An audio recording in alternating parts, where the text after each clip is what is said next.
Now tuning in to Earbud Media. Audio for everyone.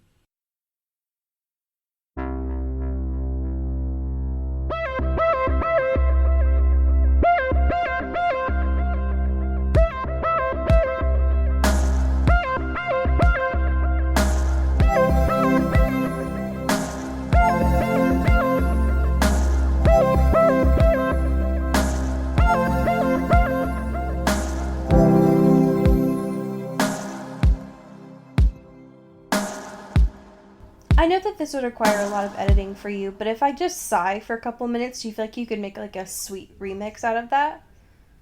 Like if I just alternate between getting like really close to the mic and really far away. Like a real breathy sigh of like... I mean, sure, but like for why? For what purpose? I mean, life. For why? My new memoir. Yeah, this podcast. Everyone pre-order my new memoir. For why? But for why though? And that's a question that does not get answered. So don't get your hopes up. This podcast. But for why though? But for why? Hi. For why? Welcome to Into the Twilight. You ever just think? But for why though? Why? But for why? But why? But why? But why though? You didn't have to, but you did. But for why? But for why But though? for why? But for why? It's getting so much higher. Hey, but for why? Oh my god. Before I lost my voice in 7th grade, I had a teacher so kindly, what I thought was kindly, but now what I recognize as like my teacher fuck you voice, compare my middle school voice to a dog whistle, which I'm glad, looking back, that I lost my voice, because I don't even know that I want to know how high that was. Yeah, that seems like a dangerous... I don't think... Because my favorite thing to do in middle school, just to like really embrace femininity... Hi, welcome to Into Twilight, by the way. Hello. Was to talk as high as I possibly could.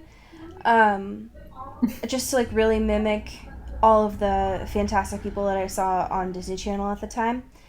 And the idea of doing, but for why though?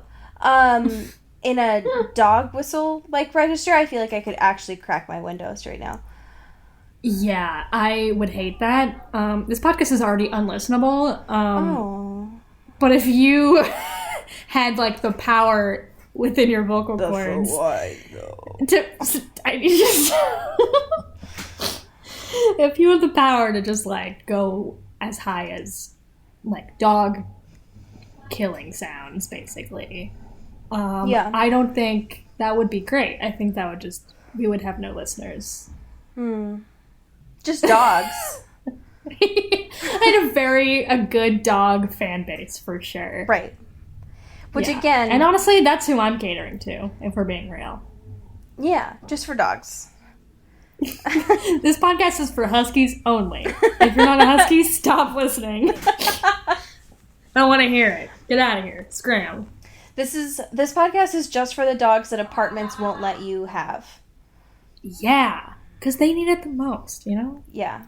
This is for Mr. Worldwide himself. The pit bulls. Oh, my God. I took your joke before you could make it. How does that make you feel? I feel duped. I feel usurped, for sure. This is for... It doesn't feel good. This is for the dog in your heart. What? But who let the dogs out? That's another question. You know what I mean? And the real question itself, while we're just getting all of our bits out, what if God was one of us? No, it doesn't work because I didn't say what if.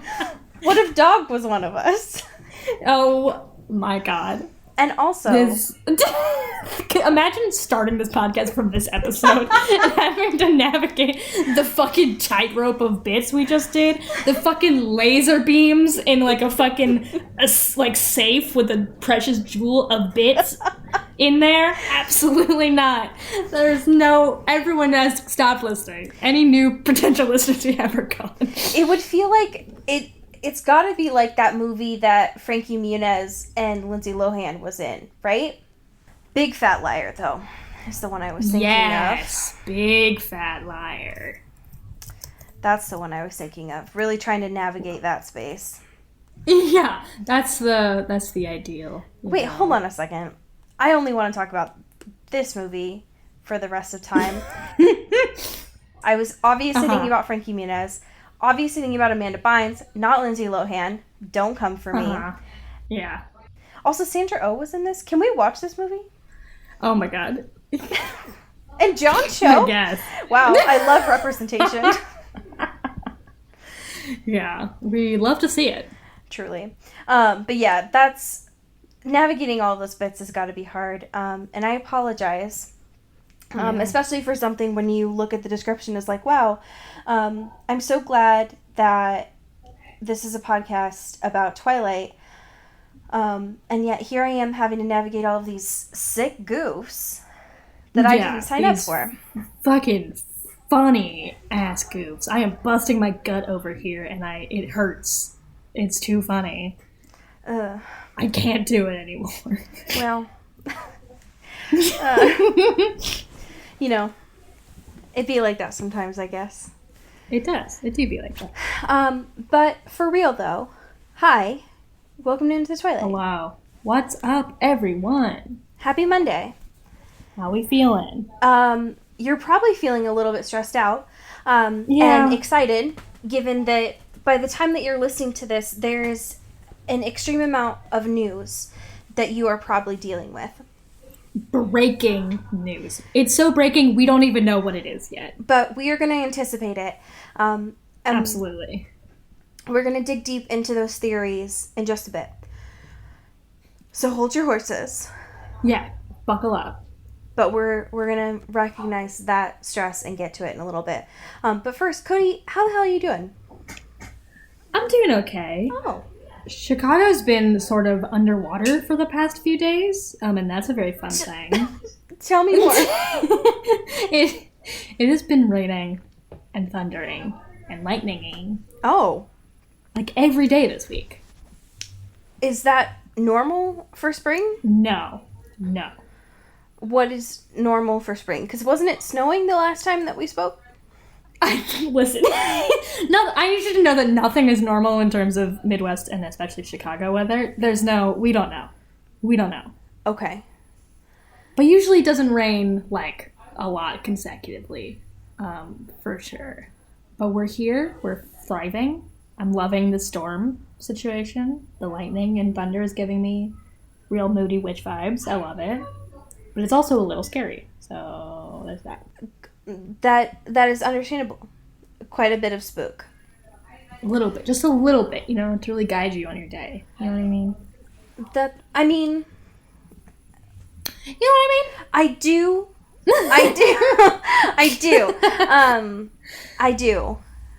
I do. I love a good thunder and lightning storm, personally.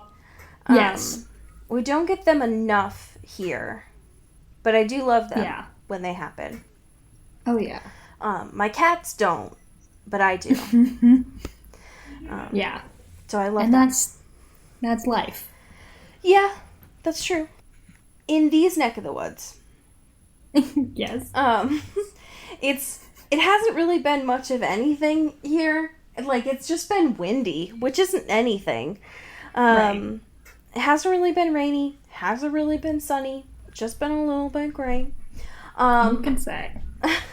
But it's been fine. So, that's alright. Did you have a happy thing for this week? Same. Yeah. Nah. You're just vibing. Sure. Just vibing. Watching a lot of Tig Notaro stuff. That's good. That's been good content recently. Yeah, for sure. Yeah, I love that for you. It's also just vibes up in this space. I will say that my happy thing is that Chris and I just started watching The Leftovers, which is a really heavy show. Yeah. It's really sad. And so to buffer that, we're watching New Girl, because he's never seen it, and it's a personal favorite of mine. And we just got to the episode where Nick shares that he is working on his zombie novel. and how similar it is to Twilight. And that brought me great joy. Yeah, I can imagine. And watching Chris watch New Girl for the first time has been a joy. One, just because I think it's such an easy watch that you can kind of just put it on while doing other things. But also I think because the fact that he feels so personally called out by Nick Miller. And that has been hilarious to watch from the side. So I appreciate that. That has been a joy amidst all of the other things in life. Truly love to see it. Honestly, it's been great. As far as our current events this week, the only thing that I have, well, there are two things here, but let's be honest, folks. Depending on what news you have today, it's either, holy shit, everything is happening, sound the alarms, or we still have news regardless, let's talk about it. Right. And so I think that regardless if you are listening to this show, you are aware that Stephenie Meyer is always on her bullshit. Literally always. She's always on her bullshit. 10-dimensional chess. She always has something up her sleeve to cause chaos. Listen, she may have inserted herself into the Twilight Saga canon as being just a bystander writer in the restaurant, but let's be honest, she sees herself as Aro, okay? She thinks she's got it all figured out.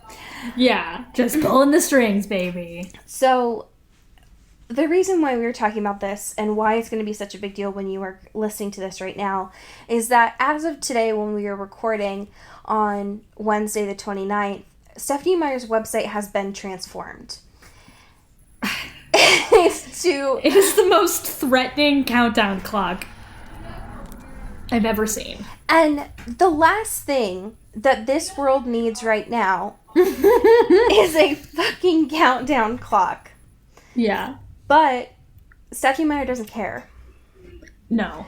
Stephenie Meyer is on her own timeline in this world.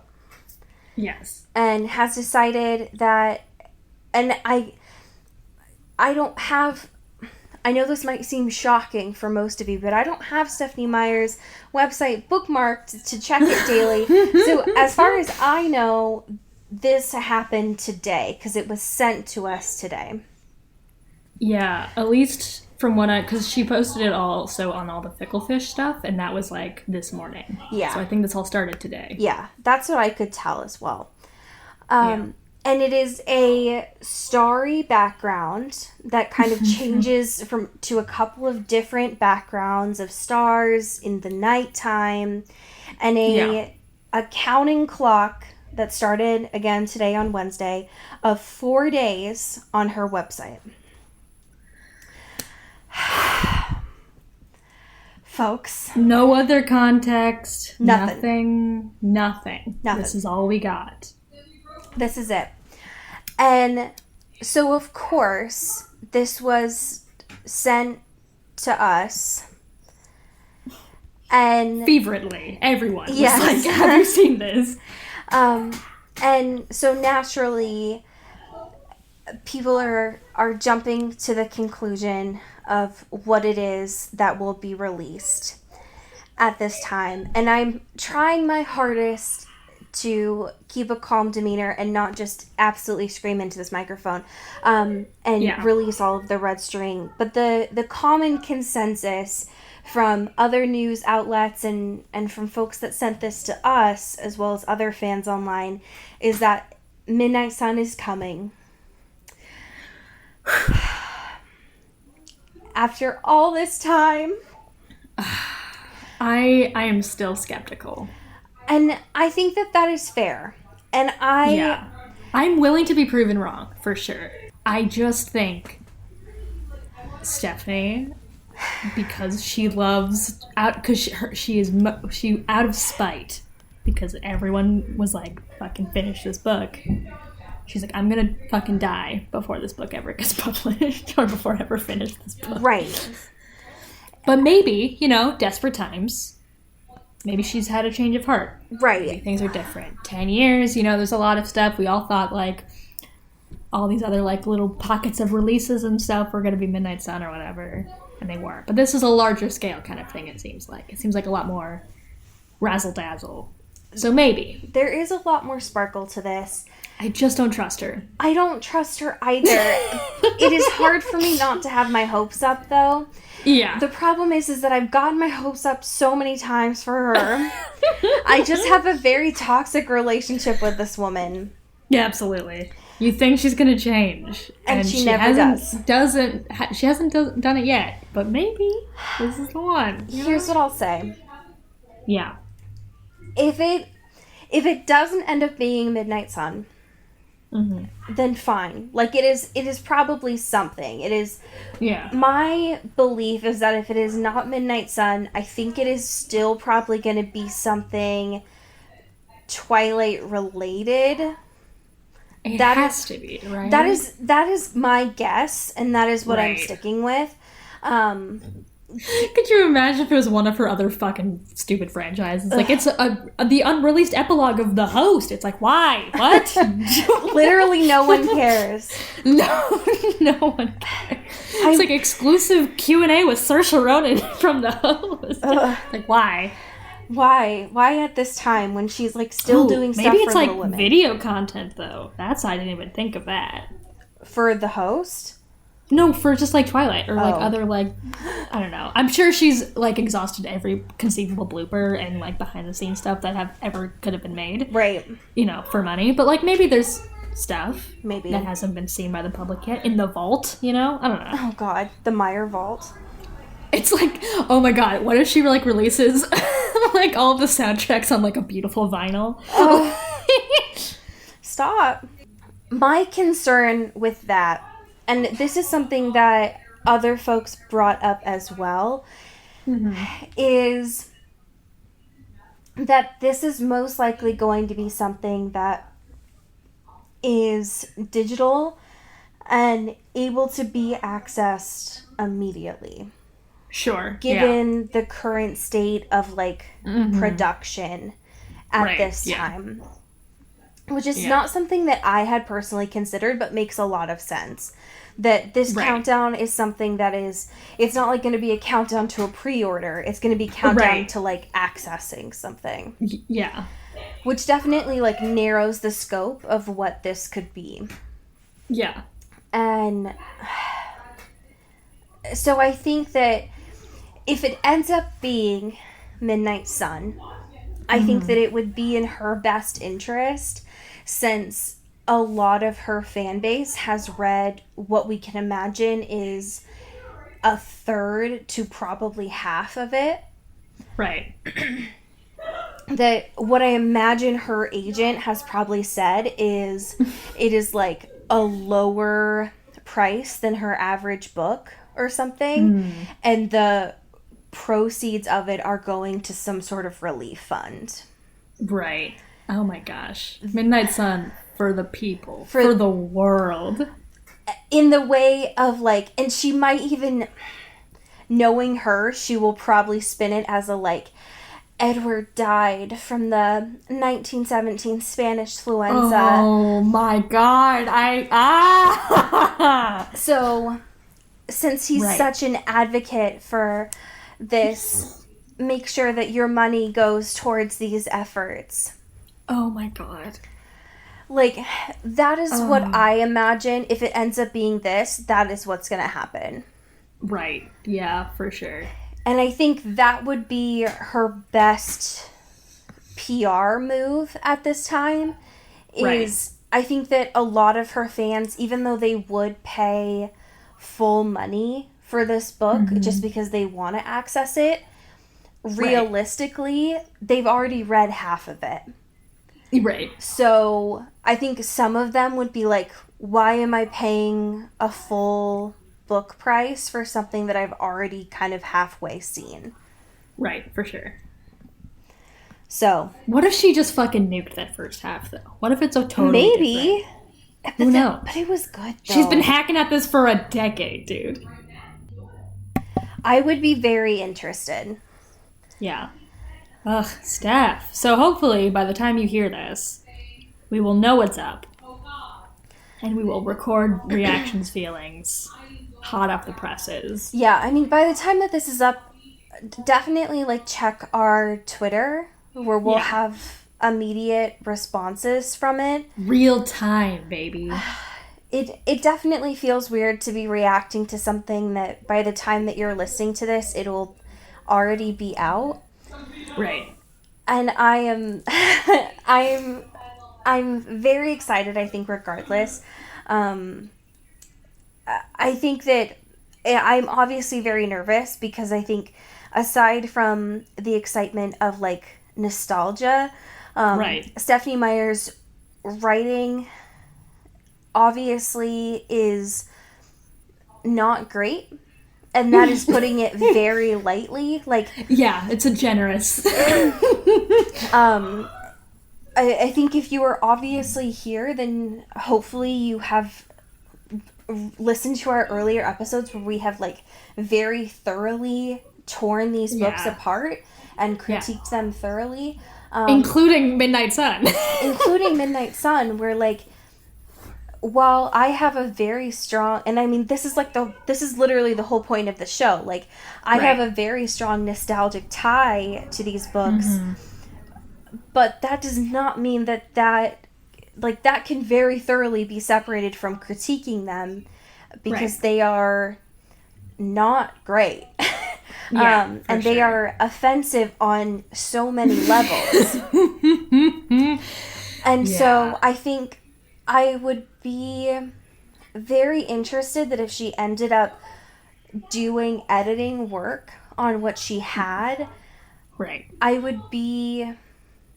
would hope for her sake that she was cognizant of feedback, but she didn't go to the level of, like, J.K. Rowling. Right, just, like, retconning the entire fucking thing. Yeah, for sure. Like, if you're gonna, like, fucking stand in your truth, even if it's offensive and wrong, I guess. Go all in, baby. Like, if you're gonna, don't fuck up everything else, I guess. But also don't double down. Right. And just stay at the, like, you know, not great, but largely harmless on, like, a grand scale kind of thing. Just, I think, in that gray area of, like, I think what I'm trying to say here is, like, honor your characters. Yeah. But be cognizant of the fact that a lot of your fan base has given you honest feedback of, like, this shit's offensive. Mm-hmm. That's not, like, we're a decade older now. Yeah. What kind of things could you add in to kind of honor that from there? Yeah. There's a lot there that I think I'm very interested to see, for sure. Yeah, it's such an interesting thing, because, like, we haven't had, like, new Twilight content since we started this podcast, basically. Yeah.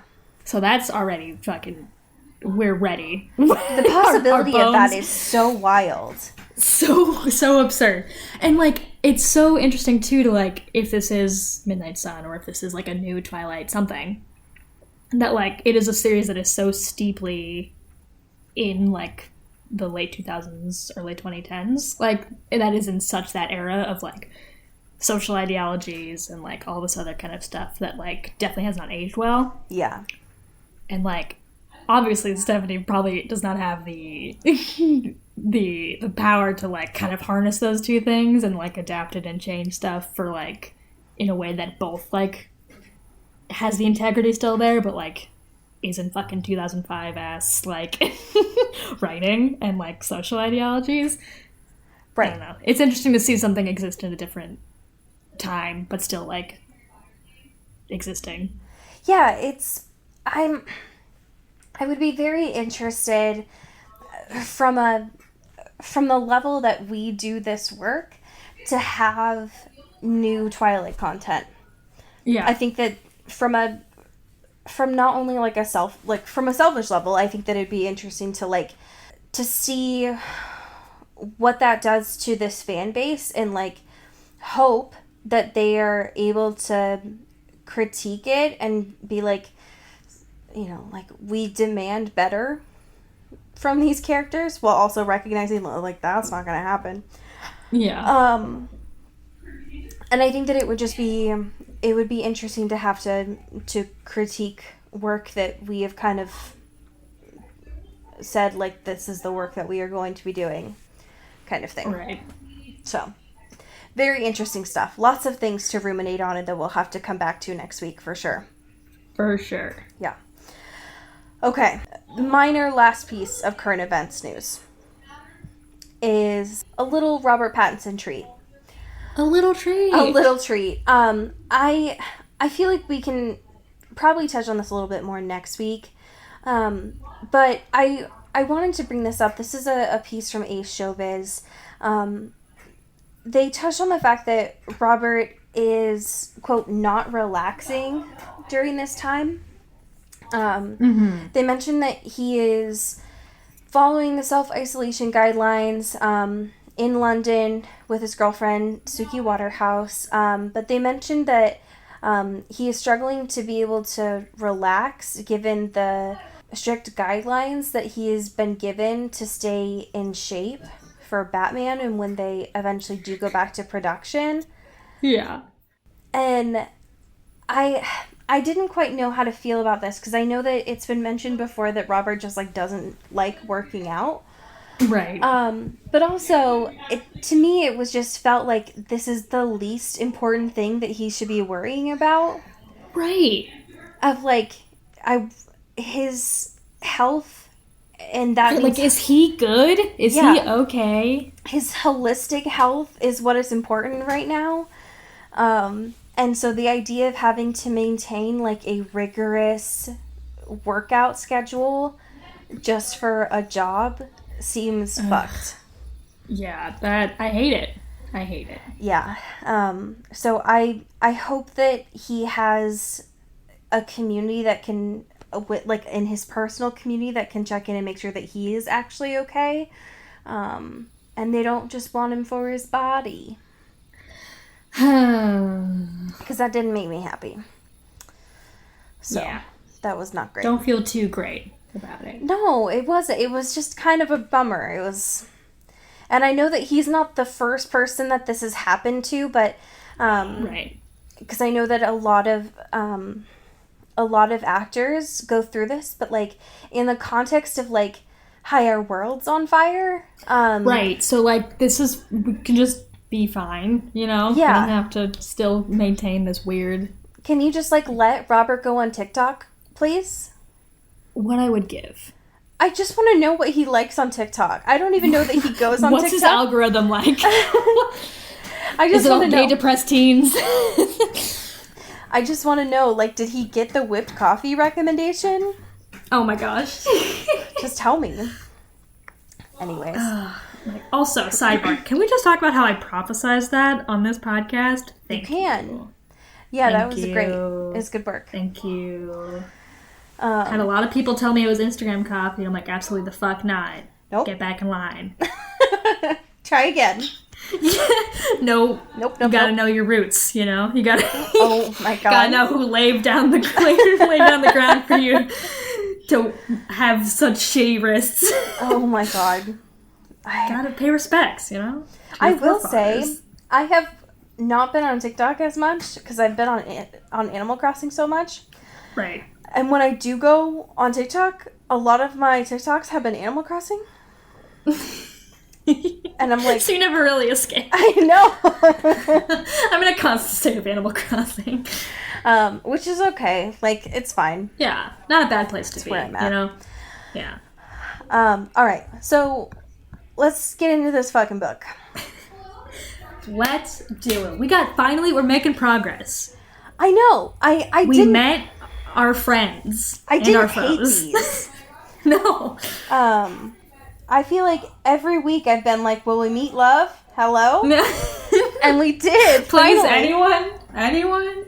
Yeah, after all this time. After, God, how many? 100 pages. 100 pages we've read. It's disgusting. And we finally get love, not as a cotton candy girl, but as love. Right. I agree. So, Oh my gosh. last episode, with our couple of chapters that we were reading, fucking Joseph killed Henderson in a really, in a very un-Joseph kind of way. Yeah, very dark and disturbing. Very dark, very nasty. Yeah. It didn't feel like an accident like all the other ones. No. Like he just tripped and accidentally killed someone. He didn't oops, I killed someone. I did a kill, but this time he intentionally killed someone. Right. Came back, had an oopsie with a cop. Did an oopsie, fucked Delilah. Did an oopsie, got a bad pizza. And then did an oopsie and cried over not having a small dog. Welcome to LA, folks. Right, that's the beautiful, glamorous Los Angeles lifestyle, baby. Right, exactly. So, we start in chapter 15. Again, it's been 100 pages. And at this point, we haven't met Love or 40, which, interesting development. Mm-hmm. Which we'll get into. So, Joseph decides that the only place that he's going to meet Amy is by going to a movie audition in the not in the Hollywood Hills, because that's where he lives, but in the West Hills, I guess. Yes. With the most cursed casting call. Ooh, can you read it, please? A dramatic reading of this casting call. You are beautiful, but you are ugly. You are life, but you are death. You are the center and the outskirts. You are a paradox. You are a mother and child. And you are the reunion.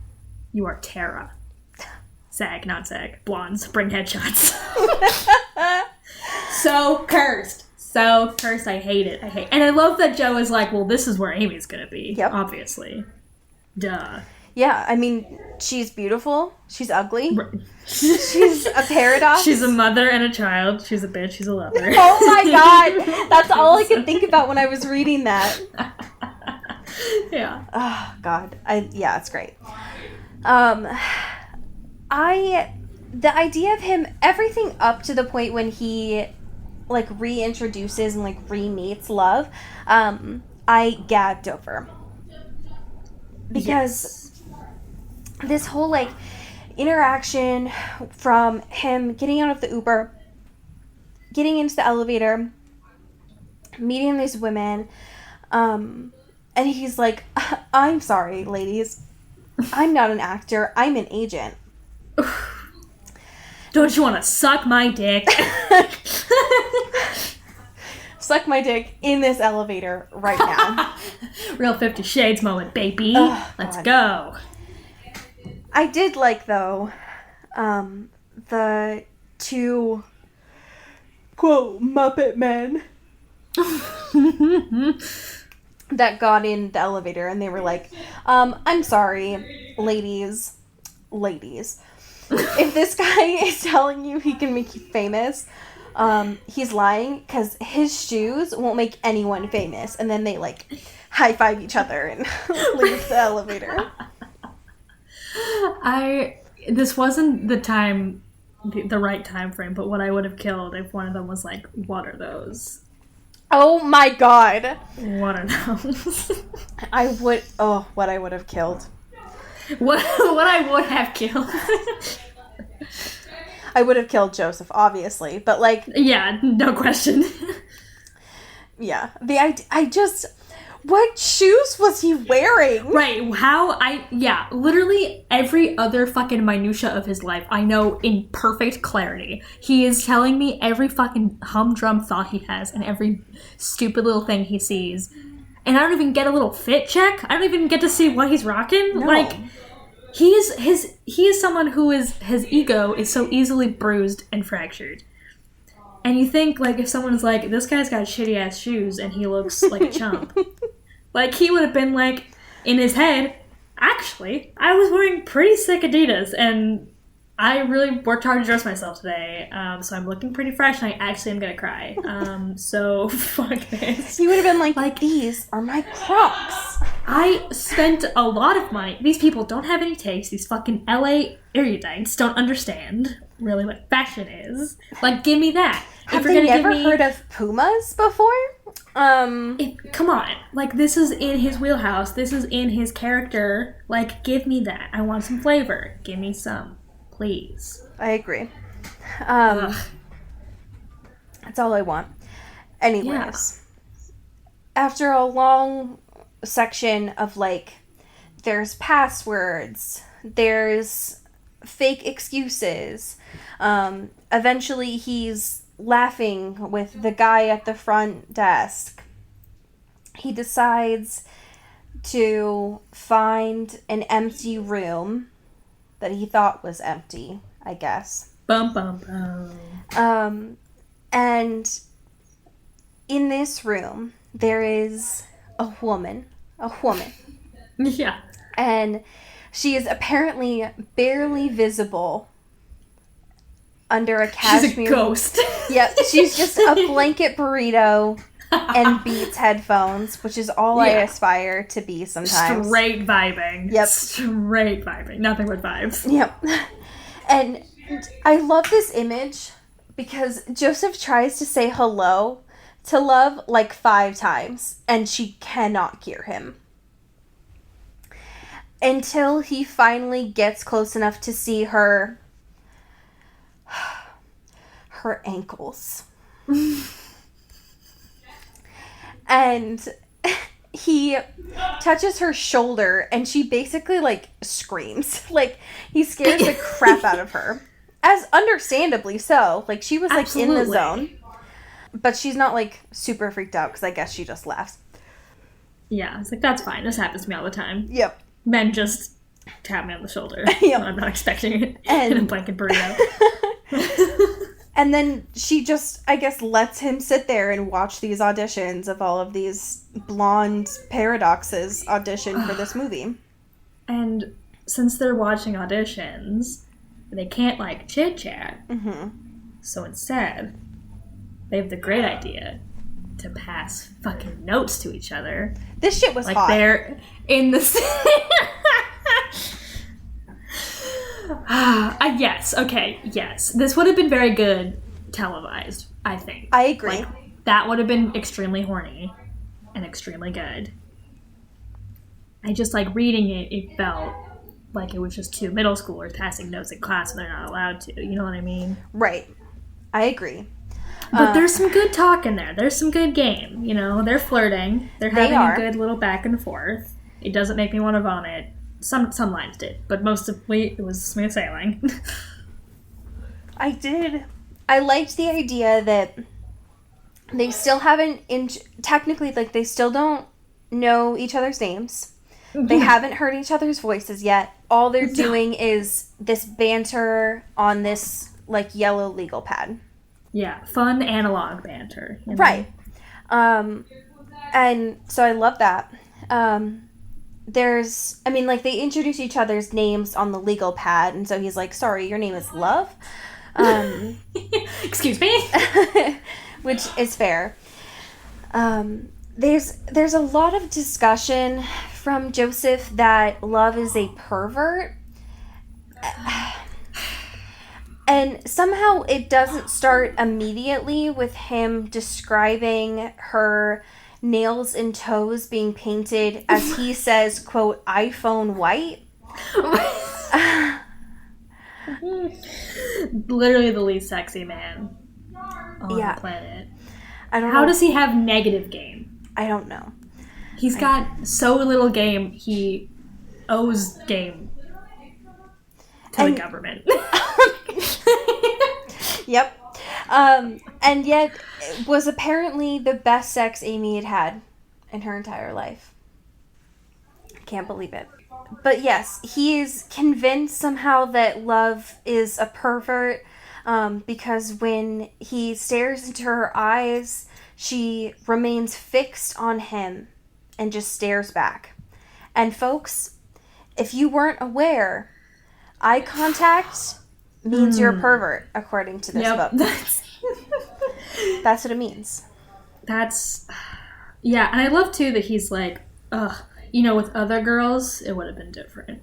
Like, Beck would have been like, oh, here's, like, the etymology of pervert and, like, words, because I'm an English major and I write or whatever. Well, but with Love, she's also a pervert. So, like, we vibe, you know? Right. This is love. Right. It'd be like that sometimes. So strange. So, after they've had, like, their burgers and fries sent up, because, you know, you just eat those in a really small room together while listening to auditions. There's a very short scene with Icebreaker's gum, which, thank you for that really subtle sponsored moment, Caroline. Just a little plug. Right. Where Love writes on the legal pad, you, the letter, can put your hand in my box. And Joseph has a record scratch moment where he says, everything would be perfect if she had used you instead of the letter U. God, I thought I had something and then I realized she's illiterate. And so he flips the table and he storms out of the room. This would never happen if I just kept fucking my books. Yep. I had to fuck a human woman and whoa. Typewriters know how to spell. Typewriters know how to fuck. They have everything. Oh my god.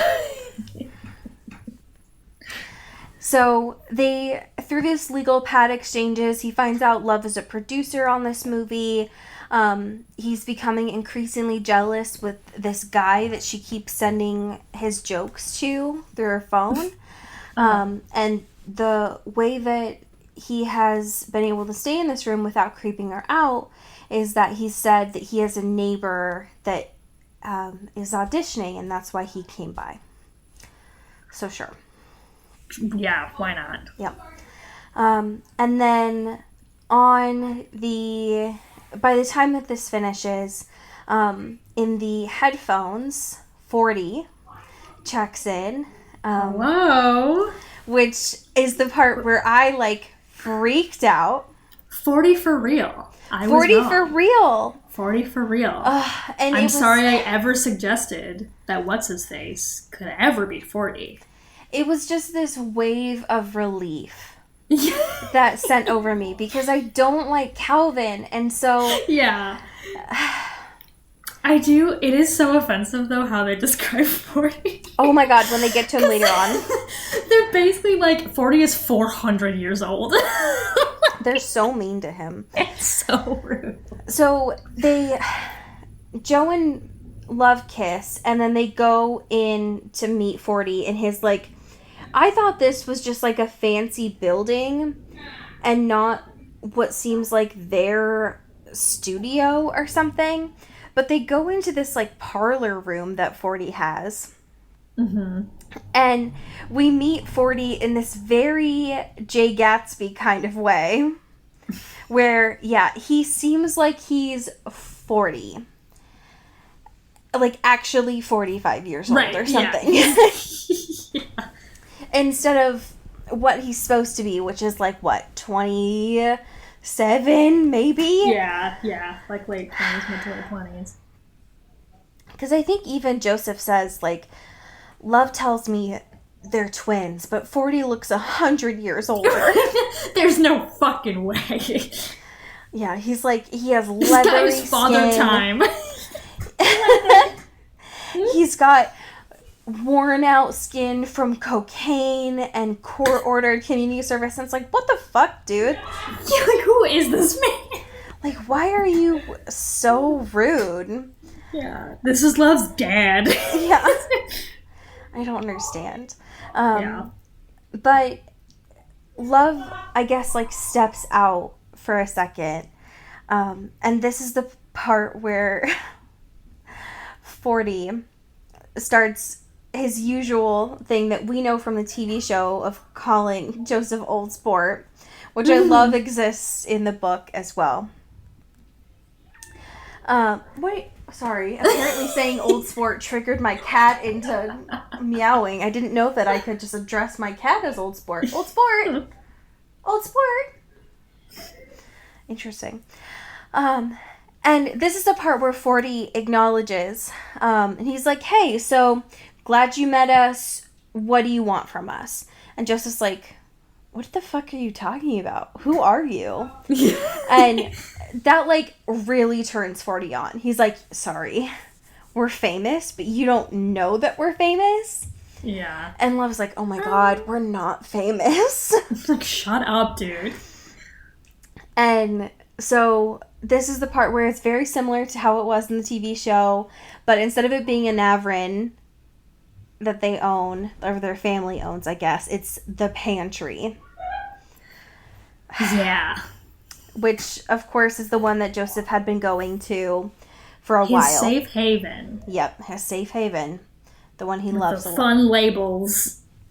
Ugh. God. And the weird music selection. Yeah, the wild music selection. The one with all the celebrities. Yeah. Which, again... that people are subtweeting about Yeah. at the grocery store. Yeah, where Adam Scott prefers to shop. Can you believe Frankie Muniz was here just picking out apples and oranges? But now that we know that it was a Navrin, I guess it makes a lot more sense.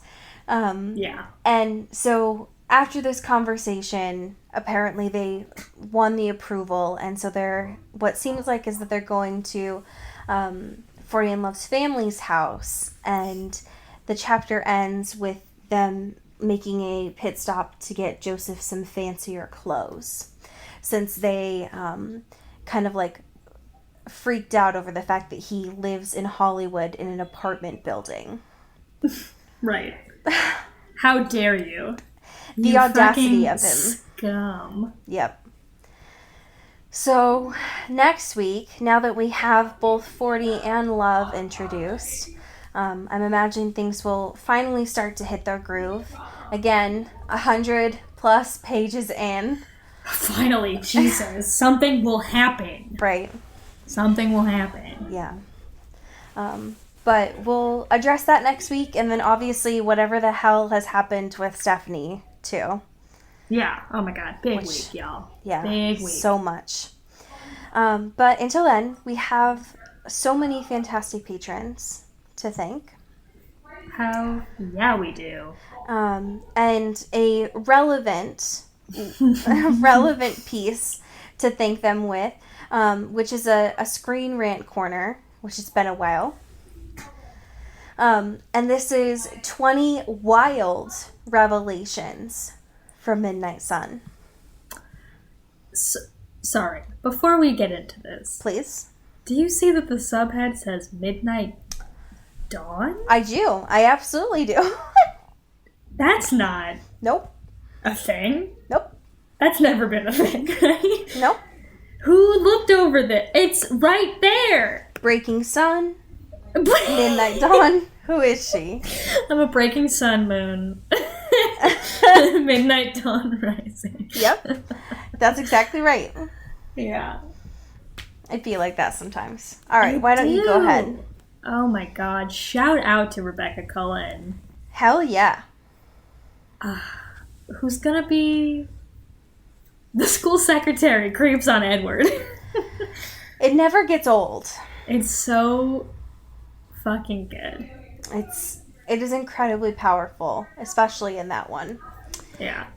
Shout out to Elizabeth Swan, Pew, pew, pew, pew. who's gonna be Yes. who's gonna be number 14, that the Denali's are the original succubi. Hell yeah. You know, casual. Yeah. Shout out to Amy Taylor. Who's gonna be number 11. Edward can eat human food, but can't digest it. I mean, it'd be like that sometimes. Yeah, he just gets bad poops. He can't do it. Listen, some of us can also not digest food, so it's okay. relatable hero, Edward Cullen. All right. Shout out to Mulch Gray. Pew, pew, pew, pew. Beep, beep, beep, beep. Mulch. Mulch. Who's gonna be?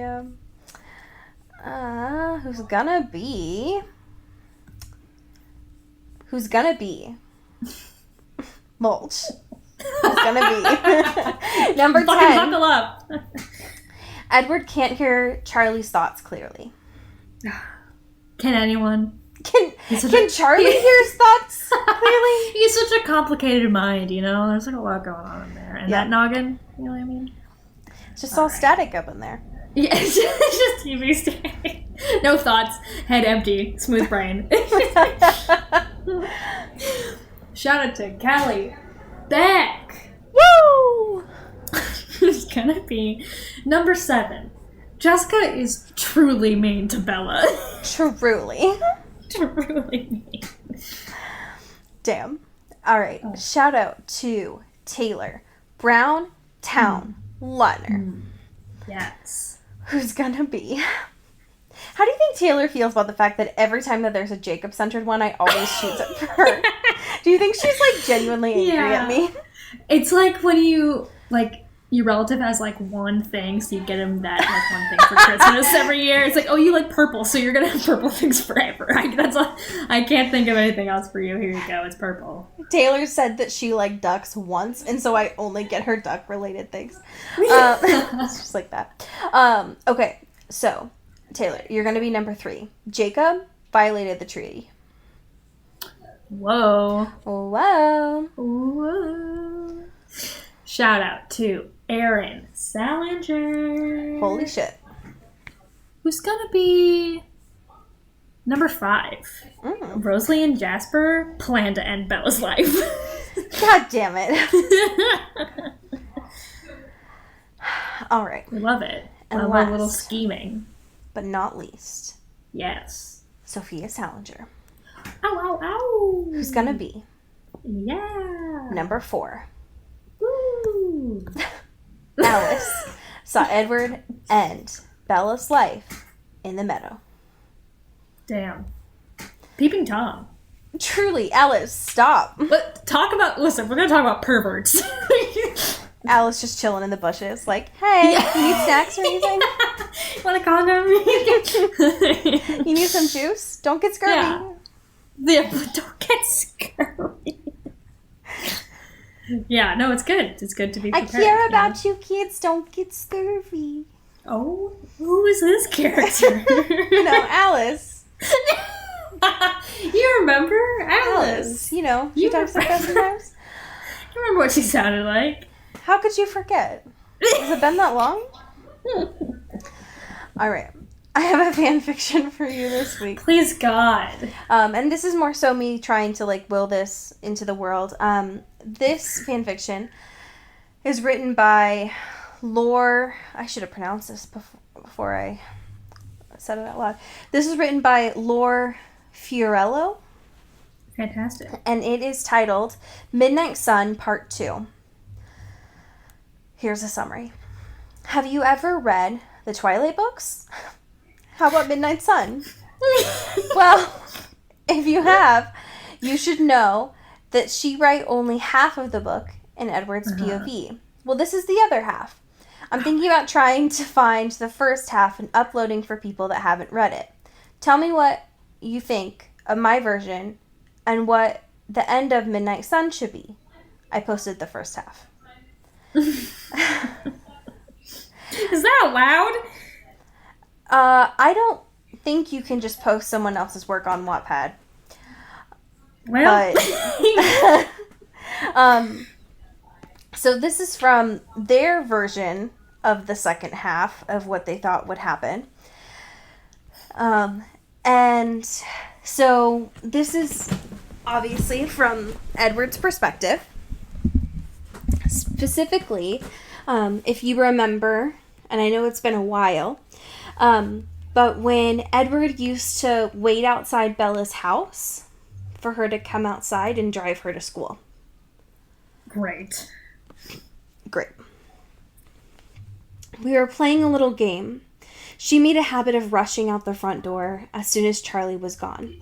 But no matter how quickly she appeared, I was always parked and waiting for her. Today I was quick enough to kill the engine and roll down the windows as if I'd been sitting there for an hour.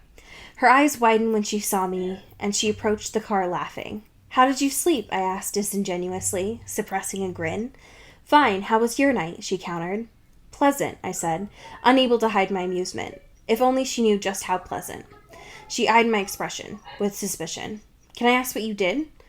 "You can ask," I thought, chuckling. Aloud, I said, "No, today is still mine." As we rode to school, I continued with my questioning. I knew from her dreams that she missed her mother, Renee.